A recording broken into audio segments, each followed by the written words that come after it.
नमस्कार. क्रिकेट हा भारतात केवळ एक खेळ नाही तर एक भावना आहे. जेव्हा भारतीय संघ मैदानावर उतरतो तेव्हा करोडो भारतीयांची मने त्यांच्यासोबत असतात.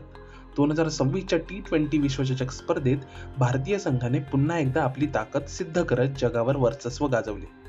अंतिम सामन्यात न्यूझीलंड सारख्या मजबूत संघाचा पराभव करत भारताने विजेतेपद पटकावले आणि इतिहासात नवा अध्याय लिहिला. या स्पर्धेत भारताने सुरुवातीपासूनच दमदार कामगिरी केली होती. लीग स्टेजपासून ते सेमीफायनल पर्यंत भारताने सातत्यपूर्ण विजय मिळवत अंतिम फेरीत प्रवेश केला. दुसरीकडे न्यूझीलंडनेही उत्कृष्ट खेळ दाखवत अंतिम सामन्यात स्थान मिळवले होते. त्यामुळे अंतिम सामना अत्यंत रोमांचक होणार हे निश्चित होते. अंतिम सामन्यात भारताने प्रथम फलंदाजी करत जबरदस्त सुरुवात केली. भारतीय सलामवीरांनी आक्रमक फलंदाजी करत न्यूझीलंडच्या गोलंदाजांवर अतिरिक्त दबाव निर्माण केला. संघातील प्रमुख फलंदाजांनी संयम आणि आक्रमकता यांचा योग्य समतोल राखत मोठी धावसंख्या उभारली. भारतीय फलंदाजांनी चौकार आणि षटकारांचा वर्षाव करत न्यूझीलंडच्या गोलंदाजी आक्रमणाला पूर्णपणे गुंडाळले. मधल्या फळीतील फलंदाजांनीही उत्कृष्ट भागीदारी करत संघाची धावसंख्या मजबूत केली. त्यामुळे भारताने न्यूझीलंड समोर मोठे लक्ष्य ठेवले. भारताने दिलेल्या मोठ्या लक्ष्याचा पाठलाग करताना न्यूझीलंडच्या फलंदाजांना सुरुवातीपासूनच अडचणींचा सामना करावा लागला. भारतीय गोलंदाजांनी अचूक आणि आक्रमक गोलंदाजी करत न्यूझीलंडच्या फलंदाजांना मोकळेपणाने खेळूच दिले नाही. न्यूझीलंडच्या काही फलंदाजांनी प्रतिकार करण्याचा प्रयत्न केला, परंतु भारतीय गोलंदाजांच्या सातत्यपूर्ण माऱ्यामुळे त्यांना मोठी भागीदारी करता आली नाही. त्यामुळे न्यूझीलंडचा डाव हळूहळू कोसळत गेला. या सामन्यात भारतीय गोलंदाजांनी अप्रतिम कामगिरी केली. त्यांनी सुरुवातीपासूनच विकेट घेत न्यूझीलंडच्या फलंदाजीला मोठा धक्का दिला. वेगवान गोलंदाज आणि फिरकीपटूंनी एकत्रितपणे उत्कृष्ट गोलंदाजी करत प्रतिस्पर्धी संघाला रोखून धरले. विशेषतः काही गोलंदाजांनी निर्णायक क्षणी विकेट घेत सामन्याचा कल पूर्णपणे भारताच्या बाजूने वळवला. त्यांच्या या कामगिरीमुळे भारताचा विजय जवळजवळ निश्चितच झाला.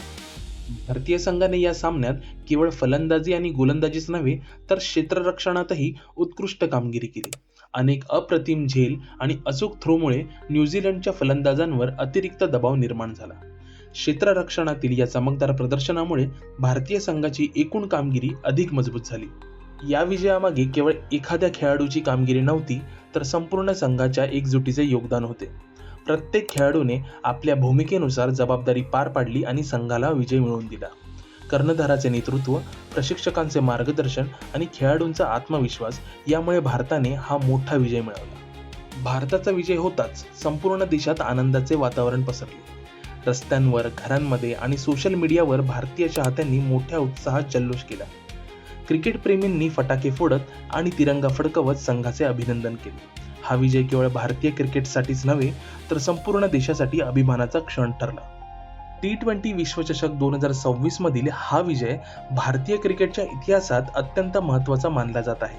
या विजयामुळे भारताने जगातील सर्वात मजबूत क्रिकेट संघांपैकी एक म्हणून आपली ओळख अधिक मजबूत बनवली आहे. या यशामुळे तरुण खेळाडूंना प्रेरणा मिळेल आणि भविष्यात भारतीय क्रिकेट आणखी उंची गाठेल अशी अपेक्षा व्यक्त केली जात आहे. अंतिम सामना संपल्यानंतर अनेक महत्त्वाचे पुरस्कार जाहीर करण्यात आले. अंतिम सामन्यात उत्कृष्ट गोलंदाजी करत निर्णायक भूमिका बजावणाऱ्या जसप्रीत बुमराह याला प्लेयर ऑफ द मॅच हा पुरस्कार देण्यात आला. याने आपल्या 4 षटकांच्या स्पेलमध्ये अत्यंत अचूक गोलंदाजी करत केवळ 15 धावा देत 4 विकेट घेतल्या आणि न्यूझीलंडच्या फलंदाजीला मोठा धक्का दिला. तर संपूर्ण स्पर्धेत सातत्यपूर्ण आणि प्रभावी फलंदाजी करणाऱ्या संजू सॅमसन याला प्लेयर ऑफ द टुर्नामेंट हा सन्मान मिळाला. याने संपूर्ण स्पर्धेत एकूण 321 धावा करत भारतीय संघाच्या विजयात मोठे योगदान दिले. या उत्कृष्ट कामगिरीमुळे भारताने अंतिम सामन्यात न्यूझीलंडचा मोठ्या फरकाने पराभव करत T20 वर्ल्ड कप 2026 चे विजेतेपद पटकावले आणि भारतीय क्रिकेट इतिहासात आणखी एक सुवर्ण क्षण नोंदवला. भारताने न्यूझीलंड विरुद्धच्या अंतिम सामन्यात दाखवलेली कामगिरी खरोखरच ऐतिहासिक होती. फलंदाजी, गोलंदाजी आणि क्षेत्ररक्षण या सर्व विभागांमध्ये उत्कृष्ट प्रदर्शन करत भारताने T20 वर्ल्ड कप 2026 जिंकला. हा विजय भारतीय क्रिकेटच्या इतिहासातील आणखी एक सुवर्ण अध्याय ठरला आहे आणि भारतीय चाहत्यांसाठी हा क्षण सदैव स्मरणात राहील.